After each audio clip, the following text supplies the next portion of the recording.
ಬೇಗನೆ ದುಡ್ಡು ಮಾಡೋಕ್ಕೆಲ್ಲ ಸಾಧ್ಯ ಇಲ್ಲ ಸರ್. ಇವ್ರಿಗೆಲ್ಲ ಏನು ಸರ್ ಇನ್ಫ್ಲೂಯೆನ್ಸರ್ಗೆ ಇವ್ನು ಮಂಜನ್ಗೆ ಯಾರೋ ಗಂಗಗೆ ಎಷ್ಟು ಕೊಡ್ತಾರೆ ಸರ್? 2,000-3,000 ರೂಪಾಯಿ ಸರ್ ಎಲ್ಲ ಫಂಕ್ಷನ್ಗೆ ಹೋದಾಗ. ವರುಣ್ ಆಗಿರಲಿ, ಆಮೇಲೆ ಇನ್ನೊಬ್ಬ ಹುಡುಗ ಸರ್ ಅದು ಸ್ಯಾಮು, ಆಮೇಲೆ SMR, ಇವರೆಲ್ಲ ಬೇರೆ ಕಂಟೆಂಟ್ ಮಾಡಿದ್ರು ಅಂತವನಲ್ಲ ಸರ್. ಯಾರೋ ಜೂನಿಯರ್ ಅಮ್ಕುಡುಂಬ ಅಂತ ಬಂದವನೇ.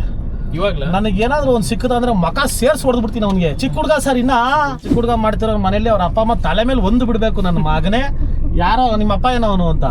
ಅವಾಗ ಗೊತ್ತಾಗತ್ತೆ ಇವ್ರಿಗೆಲ್ಲ ಜೂನಿಯರ್ ಮುಡ್ಕೊಂಡು. ನಂಗೆ ಬಾಯಲ್ಲಿ ಕೆಟ್ಟ ಮಾತು ಬರುತ್ತೆ. ಆಮೇಲೆ ಸುಮ್ಮನೆ ರೀಲ್ಸ್ಗಳು ಹೆಂಗೆ ಅನ್ನಿಸ್ತದೆ, ಇತ್ತೀಚಿನ ಸೋಷಿಯಲ್ ಮೀಡಿಯಾ ಹೆಂಗೆ ಅನ್ನಿಸ್ತದೆ? ಪ್ರತಿಯೊಬ್ಬರು ಕೂಡ ತುಂಬ ಚೆನ್ನಾಗಿ ಓದ್ಕೊಂಡು ಕೆಲಸ ಮಾಡಬೇಕಾ, ಇಲ್ಲ ನಾನು ಡೈಲಿ ವ್ಲಾಗ್ಸ್ ಮಾಡಿಕೊಂಡು ನನಗೇನೋ ಮುಂದಿನ ದಿನಗಳಲ್ಲಿ ಯಾವುದೋ ಒಂದು ಆ್ಯಡ್ಸ್ ಬರುತ್ತೆ, ಒಂದು ಸ್ಪಾನ್ಸರ್ಶಿಪ್ ಬರುತ್ತೆ, ನಾನು ಅದರಲ್ಲಿ ಜೀವನ ಮಾಡಬೇಕು, ಬೇಗನೆ ದುಡ್ಡು ಮಾಡ್ಕೊಂಡ್ಬಿಡ್ಬೇಕು ಅನ್ನೋ ಥರನೇ ಏನು ಯೋಚನೆ ಮಾಡ್ಬೇಕು ಇವಾಗ ನೀವು?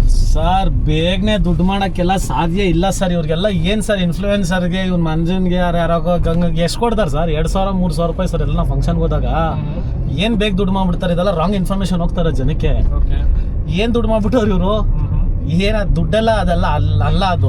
ಬೇರೆಯವರು ಇಲ್ಲ ಇದಾರೆ, ಲೈಕ್ ಬಿಲ್ಲಾ ತಗೊಂಡಿದ್ದಾರೆ, BMW ಸರ್. ಅದೆಲ್ಲ ಬೇರೆ ತರ ಮಾಡಿರೋದು ಸರ್. ಅದು ನೀವು ಯಾರ ಬಗ್ಗೆ ಮಾತಾಡ್ತಾ ಇದೀರ ಅಂತ ನನಗೆ ಗೊತ್ತು ಸರ್. ಅದೆಲ್ಲ ಬೇರೆ ತರ ಮಾಡಿರೋದು ದುಡ್ಡು. ಅಂದ್ರೆ ನೀವು ಬೇರೆ ತರ ಅಂದ್ರೆ ಇದನ್ನ ತಪ್ಪಾಗಿ ತಿಳ್ಕೊಂಬಿಟ್ಟಿರ. ಆಮೇಲೆ ಅದಕ್ಕೆ ಬೇರೆ ತರ ಹೆಂಗೆ ಅಂದ್ರೆ ಒಳ್ಳೊಳ್ಳೆ ಕಂಟೆಂಟ್ಗಳು ಮಾಡಿದ್ದಾರೆ, ಒಳ್ಳೊಳ್ಳೆ ಜಾಗಕ್ಕೆ ಹೋಗಿ ಒಳ್ಳೊಳ್ಳೆ ಇನ್ಫ್ಲೂಯೆನ್ಸರ್ಸ್ ತರ ಮಾಡಿದ್ದಾರೆ. ಇನ್ನೊಂದೇನು ಅಂದ್ರೆ ಅದನ್ನ ಲೋನ್ ಆಗಿ ತಗೊಂಡಿರ್ಬೋದು, ಇಲ್ಲ ಇವ್ರದೆಲ್ಲ ದುಡ್ಡು ಇರ್ಬೋದು, ಇರೋದಿನ ಮಾರಿ ತಗೊಂಡಿರ್ಬೋದು, ಇಲ್ಲ ಇವ್ರು ಮಾಡಿರೋ ಕಂಟೆಂಟ್ಸ್ ಅಲ್ಲಿ ತುಂಬಾ ಚೆನ್ನಾಗಿ ಓಡಿರ್ಬೋದು. ಇವಾಗ ನಾನು ಹಲವಾರು ನೋಡಿದ್ದೀನಿ ಕಂಟೆಂಟ್ಸು, ನನಗೂ ಆತ್ಮೀಯರು ಇದ್ದಾರೆ ಅದರಲ್ಲಿ. ಸೊ ಅವರೆಲ್ಲ ಒಳ್ಳೊಳ್ಳೆ ಕಂಟೆಂಟ್ಸ್ ಮಾಡಿದ್ದಾರೆ, ಒಳ್ಳೊಳ್ಳೆ ರೀಲ್ಸ್ ಮಾಡಿದ್ದಾರೆ, ಒಳ್ಳೊಳ್ಳೆ ಹೆಸರು ಮಾಡಕ್ ಪ್ರಯತ್ನ ಪಡ್ತಾ ಇದ್ದಾರೆ. ಅಂದ್ರೆ ಫನ್ನಿ ಕಂಟೆಂಟ್ಸ್ ಮಾಡಿದ್ದಾರೆ, ಇಡೀ ಫ್ಯಾಮಿಲಿ ಸೇರಿ ಒಂದು ರೀಲ್ಸ್ ಮಾಡ್ತಾರೆ, ಒಂದು ಕಂಟೆಂಟ್ ಮಾಡ್ತಾರೆ. ಆಮೇಲೆ ಗರ್ಲ್ ಫ್ರೆಂಡ್ಸ್ ಜೊತೆ ಕಂಟೆಂಟ್ ಮಾಡ್ತಾರೆ. ಆಮೇಲೆ ನಿಮಗೆ ಗೇಮ್ ಪ್ಲೇಯರ್ದು ವಾಯ್ಸ್ಗಳು ಕೊಟ್ಟು ಕಂಟೆಂಟ್ಸ್ ಮಾಡಿದ್ದಾರೆ.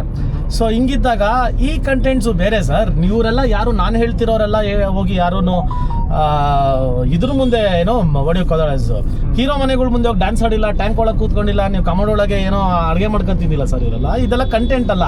ಇವ್ರನ್ನ ಕರೆಯೋದು ನಿಮಗೆ ಒಂದು 2,000-3,000 ಅಷ್ಟೇ ಯಾವುದೇ ಫಂಕ್ಷನ್ಗೂ. ಇವರೆಲ್ಲ ದುಡ್ಡು ಮಾಡಿಲ್ಲ. ದುಡ್ಡು ಮಾಡಿರೋದು ನಾನು ಹೇಳ್ತಾರದು ಯಾರು ಡೈರೆಕ್ಟಾಗಿ ಹೇಳ್ಬಿಡ್ತೀನಿ ಕೇಳಿ. ವರುಣ್ ಆಗಿರಲಿ, ಆಮೇಲೆ ಇನ್ನೊಬ್ಬ ಹುಡುಗ ಸರ್ ಅದು ಸ್ಯಾಮು, ಆಮೇಲೆ SMR, ಇವರೆಲ್ಲ ಬೇರೆ ಕಂಟೆಂಟ್ ಮಾಡಿದ್ರು. ಅಂದರೆ ಒಂದು ಫನ್ನಿ ಕಂಟೆಂಟ್ಸ್ ಆಗಿರ್ಬೋದು, ಒಂದು ಬ್ಲಾಗ್ಸ್ ಆಗಿರ್ಬೋದು, ವರುಣ್ ರೀಲ್ಸ್ ಆಗಿರ್ಬೋದು, ಅವ್ರ ಗರ್ಲ್ ಫ್ರೆಂಡ್ಸ್ ಜೊತೆ ಇದಾಗಿರ್ಬೋದು, ಒಳ್ಳೊಳ್ಳೆ ಕಂಟೆಂಟ್ಗಳು ಮಾಡಿದ್ದಾರೆ. ಸೊ ಮಾಡಿ ಆ ಥರ ದುಡ್ಡು ಮಾಡಿದ್ದಾರೆ ಹೊರತು ಅದು ಯೂಟ್ಯೂಬಿಂದ ಮಾಡಿದ್ದಾರೆ ಹೊರತು ಇಲ್ಲ ಇವ್ರಿಗೆಲ್ಲ ಯಾವ್ದಾನ ಫಂಕ್ಷನ್ ಕೊಟ್ಟರೆ 20,000-30,000 ಕರೀತಾರೆ ಹೊರತು ಅವ್ರಿಗೂ ಇವ್ರಿಗೂ ಸಂಬಂಧ ಇಲ್ಲ ಸರ್. ಇವ್ರದೇ ಬೇರೆ ಕಂಟೆಂಟು, ಇವ್ರದೇ ಬೇರೆ ಕಂಟೆಂಟು. ಇನ್ನೊಂದು ನೀವು ಹೇಳ್ದಾಗ ಇದು ಒಳ್ಳೆ ಪಾಯಿಂಟ್ ಹೇಳಿದ್ರೆ ಅದಕ್ಕೆ ಹೇಳ್ಬಿಡ್ತೀನಿ ಕೇಳಿ. ನಾನು ಮಂಜು ಅಂತವನಲ್ಲ ಸರ್, ಯಾರೋ ಜೂನಿಯರ್ ಅಮ್ಕುಡುಂಬ ಅಂತ ಬಂದವನೇ. ಇವಾಗಲೇ ನನಗೆ ಏನಾದ್ರು ಒಂದು ಸಿಕ್ಕದಂದ್ರೆ ಮಕ ಸೇರ್ಸಿ ಹೊಡೆದ್ಬಿಡ್ತೀನಿ ಅವನಿಗೆ. ಚಿಕ್ಕ ಹುಡುಗ ಸರ್, ಇನ್ನ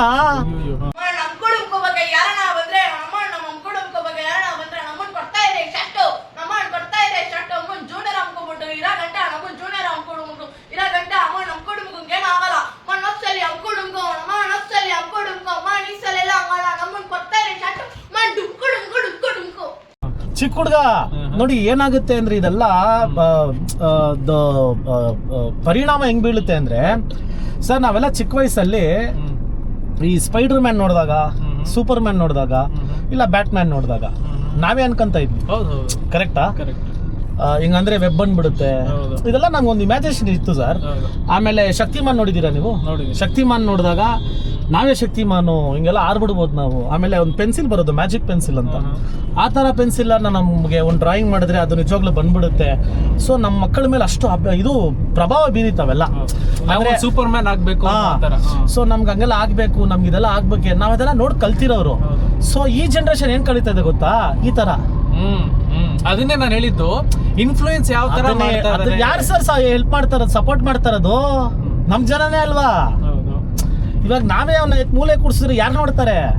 ಅವ್ನು ಮಾಡೋ ತರಲೆ ಕೆಲಸಗಳಿಗೆ, ಅವ್ನು ಮಾಡೋ ಕಿತ್ತೋದ್ ಕಂಟೆಂಟ್ಗಳಿಗೆ ಇನ್ನೊಬ್ಬ ಯಾರೋ ಚಿಕ್ಕ ಹುಡುಗ ಸರ್, ಸಣ್ಣಕ್ಕೆ ಚಿಕ್ಕ ಹುಡುಗ ಇದ್ದಂಗೆ ಅವನು ನಾನು ಜೂನಿಯರ್ ಅಮ್ಕುಡುಂಬ ಅಂತ ಮಾಡ್ತಾವ್ರೆ. ಅಂದ್ರೆ ಏನಾಗುತ್ತೆ ಅಂದಾಗ ನೀವ್ ಹೇಳ್ದಂಗೆ ಇವ್ರು ಮಾಡ್ದಂಗೆ ನಾವು ಮಾಡಿದ್ರೆ ನಾವು ಫೇಮಸ್ ಆಗ್ಬೋದೇನೋ, ನಮ್ಮನ್ನು ಜನ ಗುರ್ತಿಸ್ಬೋದೇನೋ, ನಾವಿದ್ರಿಂದ ಮತ್ತೊಂದೇನೋ ಮಾಡ್ಬೋದೇನೋ. ಕಪಾಳಿಗೆ ಸೇರ್ಸ್ ಹೊಡಿಬೇಕು ಸರ್ ಇವ್ರಿಗೆಲ್ಲ. ಇವ್ರನ್ನೆಲ್ಲ ಎಲ್ಲಿ ಕೂಡಿಸ್ಬೇಕು ಅಲ್ಲಿ ಕೂಡಿಸ್ಬೇಕು ಸರ್. ಯಾಕಂದ್ರೆ ಇಂಥವ್ರಿಗೆ ಸಪೋರ್ಟ್ ಮಾಡಿ ನಮ್ಮ ಒಂದು ಯುವ ಪೀಳಿಗೆಗೆ ನಾವೇ ಹಾಳು ಮಾಡ್ದಂಗೆ, ನಾವೇ ತೋರಿಸ್ಕೊಟ್ಟಂಗೆ ಇದೆಲ್ಲ ಮಾಡ್ರಿ ನೀವು, ನೆಕ್ಸ್ಟ್ ನೀವು ಫೇಮಸ್ ಆಯ್ತೀರಾ ಅಂತ. ತುಂಬ ಕಷ್ಟಪಟ್ಟು, ತುಂಬ ಶ್ರಮಪಟ್ಟು, ಹಲವಾರು ವರ್ಷ ಕಷ್ಟಪಟ್ಟಿದ್ದೀವಿ ಸರ್ ನಾವೆಲ್ಲ ಈ ಒಂದು ಚಿಕ್ಕ ಹೆಸರು ತಗೊಳಕ್ಕೆ. ನಾನು ಹೇಳ್ತೀನಿ ಕೇಳಿ, ನಾವು ಒಂದು 7 ಶೋ ಮಾಡಿದ್ವಿ, ಅದರಲ್ಲಿ ಸೂಪರ್ ಜೋಡಿ ಅಂತ ಒಂದು ಶೋ ಇತ್ತು ಸರ್. ವಾರಕ್ಕೆ 4 ಟಾಸ್ಕ್ ಇರೋದು.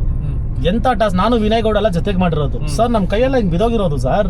ಕ್ರೇ ಬ್ಯಾಂಡ್ ಕಚ್ಕೊಂಡು ತಿರಾ ಹೊಡೆದಾಡ್ತಾ ಇದ್ವಿ. ಒಂದು ಟಾಸ್ಕ್ ನಮ್ಮ ಮುಂದೆ ನಿಂತ್ಕೊಂಡ ಅಂದರೆ ಹಿಂಗೆ ಮುರಿದು ಬಿಡ್ತಿದ್ವಿ ನಾವು ಇವನ್ನೆಲ್ಲ.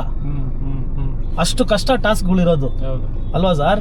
ಸೊ ಅಷ್ಟೆಲ್ಲ ಹೊಡೆದಾಡ್ಕೊಂಡು, ಅಷ್ಟೆಲ್ಲ ಕಷ್ಟಪಡ್ಕೊಂಡು, ಇಷ್ಟು ಏನೋ ಒಂದು ಚಿಕ್ಕ ಪುಟ್ಟ ಹೆಸರು ಮಾಡಿದ್ದಾಗ ನೀವು ಇಷ್ಟು ಈಸಿಯಾಗಿ ಹೋಗ್ಬಿಟ್ಟು ಏನೋ ಹಿಂಗೆ ಹಂಗೆ ಮಾಡ್ಕೊಂಡು ಹೋಗ್ಬಿಟ್ರೆ ಬೇರೆಯವರು ಅದನ್ನೇ ಫಾಲೋ ಮಾಡ್ತಾರಲ್ಲ.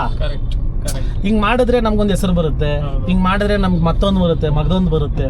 Sir, who are these people sir? For god sake, ನನಗೆ ನೋಡೋಕ್ಕೂ ಇಷ್ಟ ಇಲ್ಲ, ಅವ್ರ ಬಗ್ಗೆ ಮಾತಾಡೋಕ್ಕೂ ಇಷ್ಟ ಇಲ್ಲ.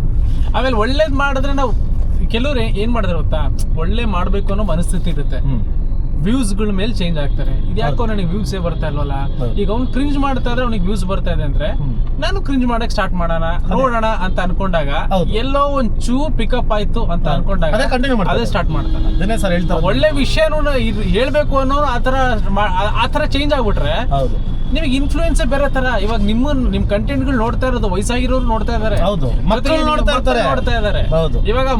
ಈಗ ಅವ್ರ ಅಪ್ಪ ಅಮ್ಮ ಏನೋ ಒಂದು ಆಸೆ ಇಟ್ಕೊಂಡಿರ್ತಾರೆ, ನನ್ ಮಗ ನಾಳೆ ಆಫೀಸರ್ ಆಗ್ಲಿ, ಇಲ್ಲ ಇನ್ನೊಂದು ಏನೋ ಒಂದು ಒಳ್ಳೆ ಪ್ರೊಫೆಷನ್ ಆಗ್ಲಿ ಅಂತ. ಸೊ ಇವ್ರು ಇದನ್ನೆಲ್ಲ ನೋಡ್ಕೊಂಡಾಗ ನಾನು ನಾಳೆ ಒಬ್ಬ ರೀಲ್ ಸ್ಟಾರ್ ಆಗ್ಬಿಡ್ತೀನಿ, ನನಗೂ ಒಂದು ಐಫೋನ್ ಪ್ರೋ ಮ್ಯಾಕ್ಸ್ ಎಲ್ಲ ಕೊಡ್ಸ್ಬಿಡಿ, ನಾನು ಒಂದು ಮೈಕ್ ಕೊಡ್ಸ್ಬಿಡಿ, ನಾನು ಮಾಡ್ಕೊಂಡು ಬ್ಲಾಗರ್ ಆಗ್ಬಿಡ್ತೀನಿ ಅಂತ ಅಂದಾಗ ಎಲ್ರು ಅದನ್ನೇ ಮಾಡ್ತಾ ಇದ್ರೆ ಬೇರೆ ಕೆಲ್ಸಗಳು ಮಾಡೋದು ಯಾರು? ನಾನು ಅದನ್ನೇ ಸರ್ ಹೇಳ್ತಾರದು. ಏನಾಗುತ್ತೆ ಅಂದಾಗ ಇಂಥವ್ರನ್ನ ನೋಡಿ ಇನ್ಫ್ಲೂಯೆನ್ಸ್ ಯಾರು ಆಗ್ಬೇಡಿ. ಯಾಕಂದ್ರೆ ನಾವೆಲ್ಲ ಆಗಿಲ್ಲಪ್ಪ, ನಮಗಿಂತ ಸಿಕ್ಕಾಬಡೆ ಮೆಚುರಿಟಿ ಇದೆ. ನಮಗೆ ಲೈಕ್ಸ್ ಬರುತ್ತೋ, ವ್ಯೂಸ್ ಬರುತ್ತೋ, ಮತ್ತೊಂದು ಬರುತ್ತೋ, ಅದೆಲ್ಲ ನಾವು ತಲೆ ಕೆಡಿಸ್ಕೊಳಲ್ಲ. ನಾವು ತಲೆ ಕೆಡಿಸ್ಕೊಂಡಿದ್ದೇನೆ ಡಿಗ್ನಿಟಿಗೆ, ನಮ್ಮ ಒಂದು ಸೆಲ್ಫ್ ರೆಸ್ಪೆಕ್ಟ್ಗೆ, ನಮ್ಮ ಒಂದು ಆ್ಯಟಿಟ್ಯೂಡ್ಗೆ, ಅವರಾಗೆ. ಇದಕ್ಕೆ ತಲೆ ಕೆಡಿಸ್ಕೊಬೇಕೇ ಹೊರತು ಅವನು ಮಾಡ್ದ, ಮತ್ತೊಂದು ಮಾಡ್ದ, ಮದ್ಗೋದಂಗೆ ಮಾಡ್ದ, ನಾವಂತೂ ಈ ಥರ ಯಾವತ್ತೂ ರೋಡ್ಗೆ ಇಳಿದಿಲ್ಲ, ಇಳಿಯೋದು ಇಲ್ಲ. ಸೊ ಇಂಥ ಒಂದು ಕ್ರಿಂಜ್ ಕಂಟೆಂಟ್ಗಳನ್ನ ನೋಡಿ ನೀವು ಇನ್ಫ್ಲೂಯೆನ್ಸ್ ಆಗಬೇಡ್ರಿ. ಯಾಕಂದರೆ ನಮ್ಮ ಒಂದು ಕರ್ನಾಟಕದಲ್ಲಿ ಎಷ್ಟು ಟ್ಯಾಲೆಂಟ್ಸ್ ಇದ್ದಾರೆ ಸರ್, ಎಷ್ಟು ಪ್ರತಿಭೆಗಳಿದ್ದಾರೆ. ಅವರೆಲ್ಲ ಈ ಥರ ಮಾಡಕ್ಕೆ ಸ್ಟಾರ್ಟ್ ಮಾಡ್ಬಿಟ್ರೆ ಏನು ಕಥೆ? ಆಮೇಲೆ ಇವಾಗ ಯಾವನೋ ಒಬ್ಬ ಚಿಕ್ಕ ಹುಡುಗ ಬಂದವನೇ, ನೆಕ್ಸ್ಟ್ ಇನ್ನೊಬ್ಬ ಬರ್ತಾರೆ. ಇದೆಲ್ಲ ತಪ್ಪಾಗುತ್ತೆ, ಇದೆಲ್ಲ ಮಾಡಬೇಡಿ. ಯಾಕಂದರೆ ಯಾರೋ ಚಿಕ್ಕ ಹುಡುಗ ಮಾಡ್ತಿರೋ ಮನೇಲಿ ಅವ್ರ ಅಪ್ಪ ಅಮ್ಮ ತಲೆ ಮೇಲೆ ಒಂದು ಬಿಡಬೇಕು, ನನ್ನ ಮಗನೇ ಯಾರೋ ನಿಮ್ಮ ಅಪ್ಪ ಏನವನು ಅಂತ. ಅವಾಗ ಗೊತ್ತಾಗುತ್ತೆ ಇವ್ರಿಗೆಲ್ಲ. ಜೂನಿಯರ್ ಹೇಳ್ಬಿಟ್ಟು ನಂಗೆ ಬಾಯಲ್ಲಿ ಕೆಟ್ಟ ಮಾತು ಬರುತ್ತೆ, ಆಮೇಲೆ ಸುಮ್ಮನೆ ಬಿಡ್ರಿ.